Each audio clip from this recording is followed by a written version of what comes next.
एक दिन बुद्ध एक गांव में भिक्षा के लिए पहुंचते हैं। जब बुद्ध गांव में प्रवेश करते हैं तो देखते हैं कि पूरे गांव में सन्नाटा छाया हुआ है। दूर दूर तक कोई व्यक्ति नजर नहीं आ रहा था। बुद्ध उस गांव के पहले द्वार पर जाते हैं और कहते हैं, भिक्षाम देही, परंतु भीतर से कोई बाहर नहीं आता।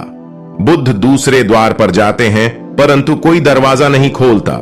बुद्ध तीसरे द्वार पर जाते हैं परंतु उस द्वार से भी कोई व्यक्ति बाहर नहीं आता। फिर अचानक से एक दरवाजा खुलता है जिसमें से एक व्यक्ति बाहर निकलता है। वो जल्दी से बुद्ध का हाथ पकड़ता है और उन्हें अपने घर में ले जाता है और कहता है, क्षमा करें बुद्ध, परंतु इस समय आप बाहर नहीं जा सकते। उंगलीमल को श्रावस्ती की सीमा पर देखा गया है। सभी गांव वाले डर के मारे अपने अपने घरों की खिड़कियां, दरवाजे बंद करके बैठे हुए हैं।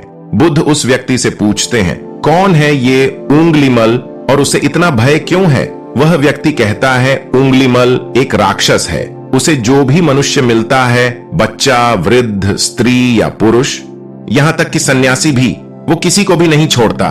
महाराज प्रसन्नजीत के सैनिक भी उससे डरते हैं। बुद्ध उस व्यक्ति से पूछते हैं, क्या वो ये सब धन के लालच में करता है? वो व्यक्ति कहता है, नहीं, धन का उसे कोई लालच नहीं है। वो जब भी किसी मनुष्य पर वार करता है तो उसकी उंगली काटकर अपने गले की माला बनाता है, इसलिए उसका नाम उंगलीमल पड़ गया है। और यह भी सुना है कि जब उसके गले की माला में 100 उंगलियां पूरी हो जाएंगी तो उसकी विनाशक शक्तियां और भी ज्यादा बढ़ जाएंगी। बुद्ध कहते हैं, आभार आपका जो आपने मुझे उसके बारे में बताया। फिर वो व्यक्ति बुद्ध से कहता है कि कृपा कर आप बाहर न जाइए, क्योंकि वो आप पर भी वार कर सकता है। बुद्ध कहते हैं, भय से अपनी राह छोड़ दो, ऐसा मैंने कभी नहीं किया। मुझे भिक्षा मांगता देख जन जन के हृदय में उंगलीमल का भय कम होगा। फिर वो व्यक्ति कहता है, नहीं बुद्ध, आप मत जाइए, वो बहुत ही ज्यादा खतरनाक है। बुद्ध कहते हैं, वो खतरनाक नहीं बल्कि दुखी है और मुझे उसके पास जाना होगा क्योंकि उसे मेरी आवश्यकता है। इतना कहकर बुद्ध उस व्यक्ति के पास से चले जाते हैं। कुछ दूर चलने के बाद बुद्ध वन में प्रवेश करते हैं। वन में चारों ओर एक सन्नाटा छाया होता है। दूर दूर तक ना तो कोई मनुष्य और ना ही कोई पशु पक्षी दिख रहा होता है, परंतु बुद्ध अपने मार्ग में आगे बढ़ते रहते हैं। अचानक बुद्ध के सामने उंगलीमल आकर खड़ा हो जाता है। उसका रूप इतना डरावना होता है कि कोई भी व्यक्ति उसे देखकर ही भयभीत हो जाए। उसके गले में उंगलियों की माला होती है, चेहरा और हाथ रक्त से सने होते हैं और शरीर बलशाली होता है। उसका रूप इतना भयानक होता है कि किसी भी साधारण व्यक्ति के प्राण तो उसे देखते ही निकल जाए, परंतु बुद्ध पर उंगलीमल के इस डरावने रूप का कोई भी असर नहीं होता। बुद्ध कुछ क्षण तक एक शांत मुस्कुराहट के साथ उंगलीमल की तरफ देखते हैं और फिर उसकी बगल से निकलकर अपने मार्ग में आगे बढ़ जाते हैं। बुद्ध को ऐसा करते देख उंगलीमल को यह समझ नहीं आता कि उसके साथ ये हो क्या रहा है।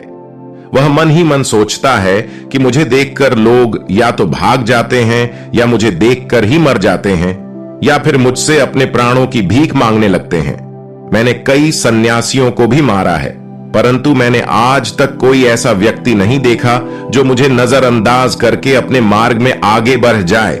या तो इसने मुझ पर ध्यान नहीं दिया होगा या फिर हो सकता है कि यह देख ही ना सकता हो, परंतु मुझे इससे क्या, मुझे तो अपनी उंगलियों की माला पूरी करनी है। उंगलीमल बुद्ध को आवाज लगाता है, ए साधु रुक। फिर भी बुद्ध उंगलीमल को नजरअंदाज करते हैं और अपने मार्ग में आगे बढ़ते रहते हैं।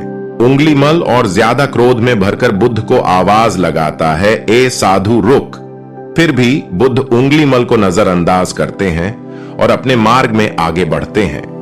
उंगलीमल तीसरी बार बहुत ही ज्यादा क्रोध में भरकर आवाज लगाता है, ए साधु रुक। फिर बुद्ध रुकते हैं।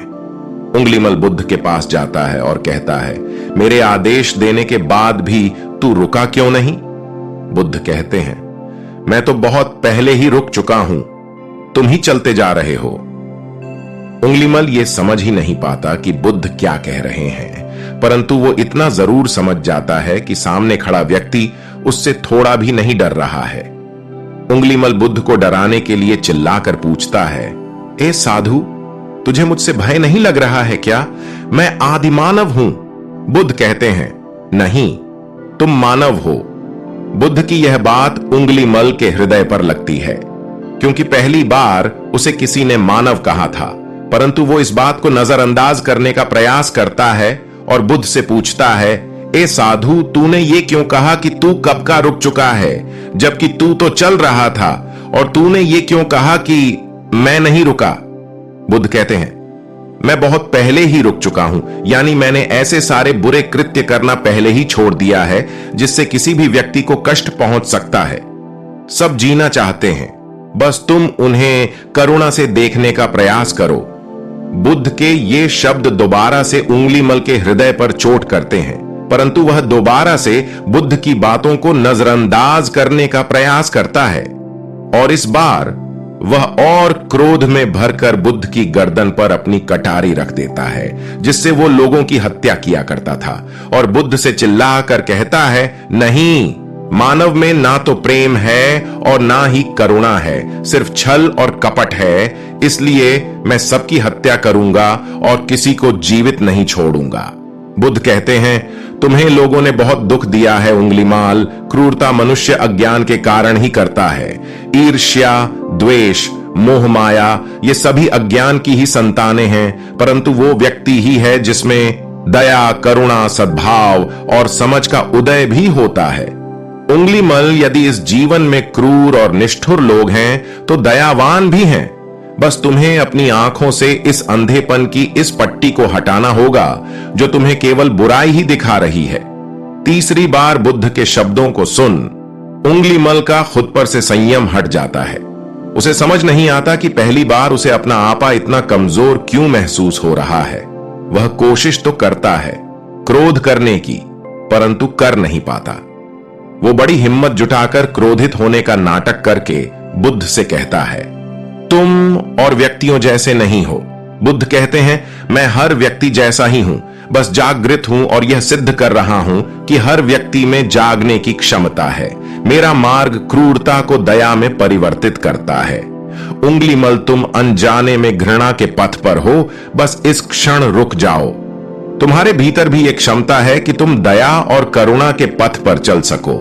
इतना सुनते ही उंगलीमल के हाथ से कटारी जमीन पर गिर जाती है और उसकी आंखों से आंसू बहने लगते हैं।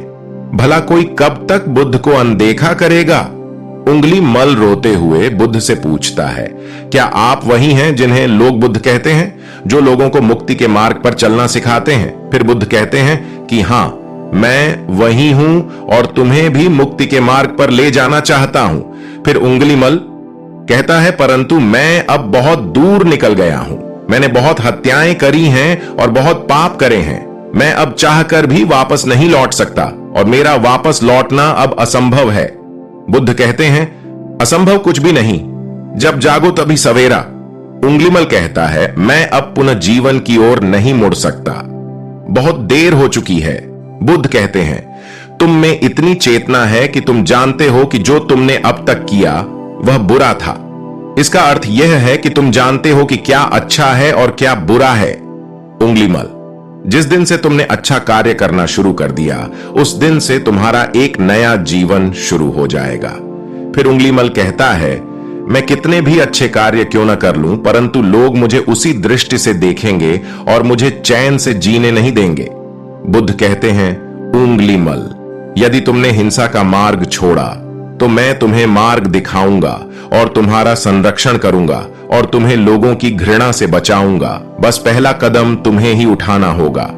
उंगलीमल पूछता है, क्या यह हो सकता है?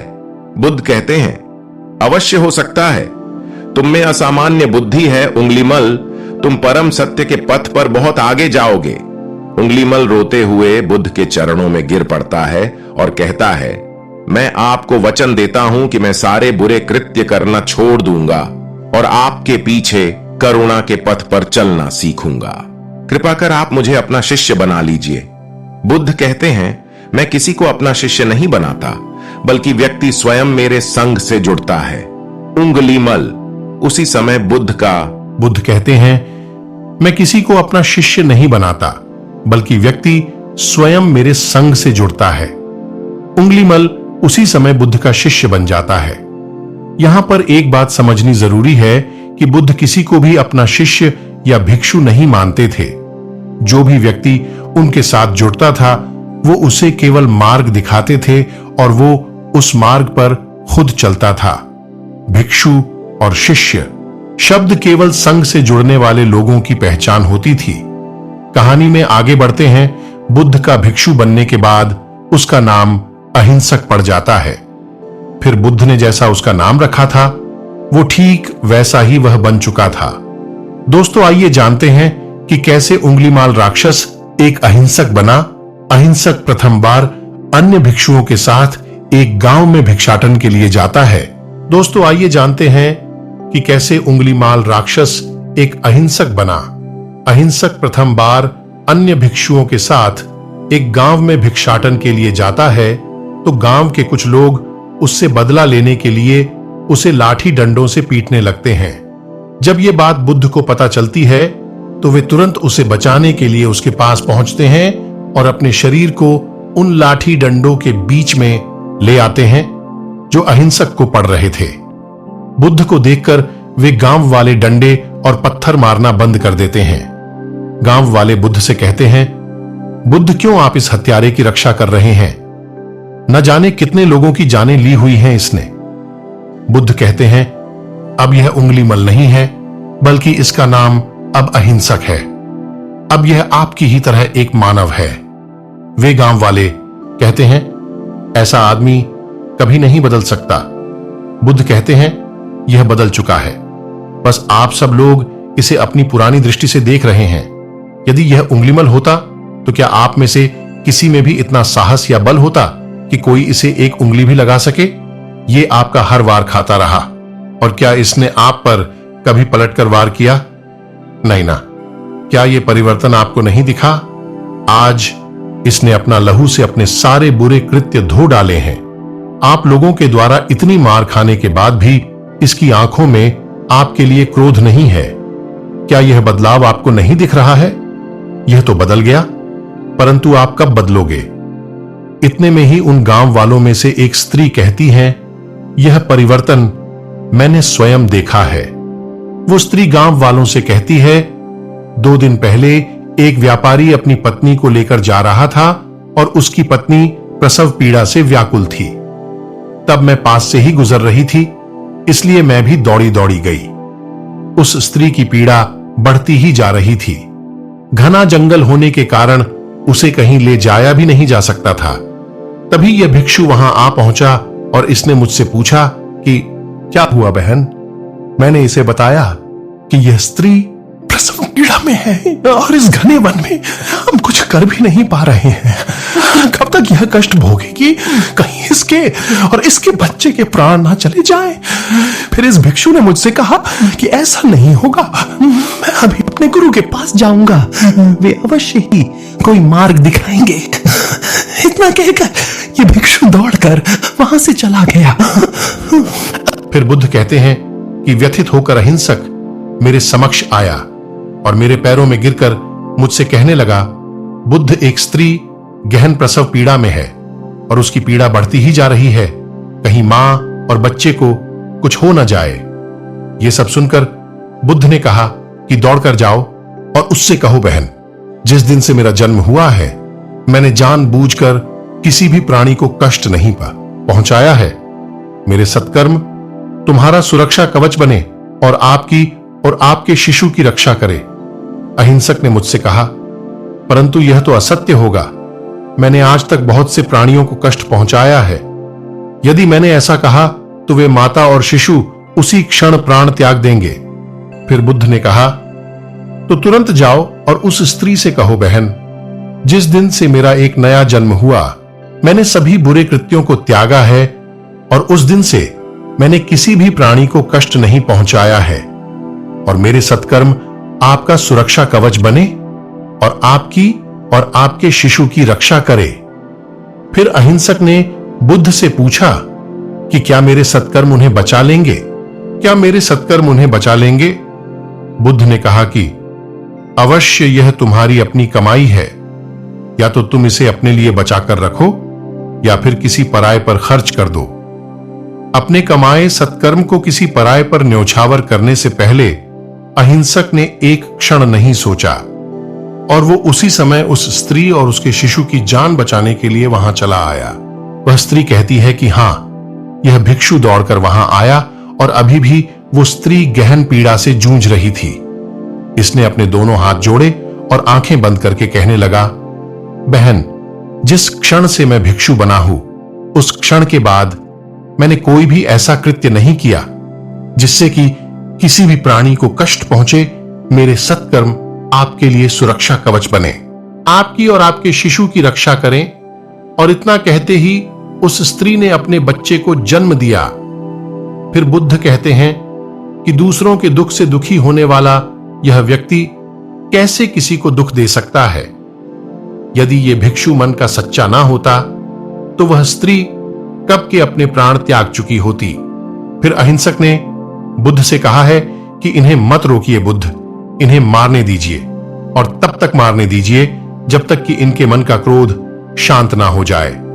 फिर बुद्ध अहिंसक से कहते हैं, कर्म और गुणों के भंडार हो तुम, आज तुमने अपने नाम अहिंसक को सिद्ध कर दिया है। बुद्ध और उस स्त्री की बात सुन वे सभी गांव वाले कहते हैं, आप सही कह रहे हैं बुद्ध, अहिंसक बदल चुका है और हमसे ही देखने में भूल हो गई थी। दोस्तों, इस कहानी से हमें यह सीखने को मिलता है कि लोग सोचते हैं कि उन्होंने बहुत सारे गलत काम किए हुए हैं, अब गलत कामों को सुधारने के लिए कोई भी विकल्प नहीं है। इस पर गौतम बुद्ध कहते हैं कि चाहे आपने अब तक कितने भी बुरे काम क्यों न किए हुए होंगे,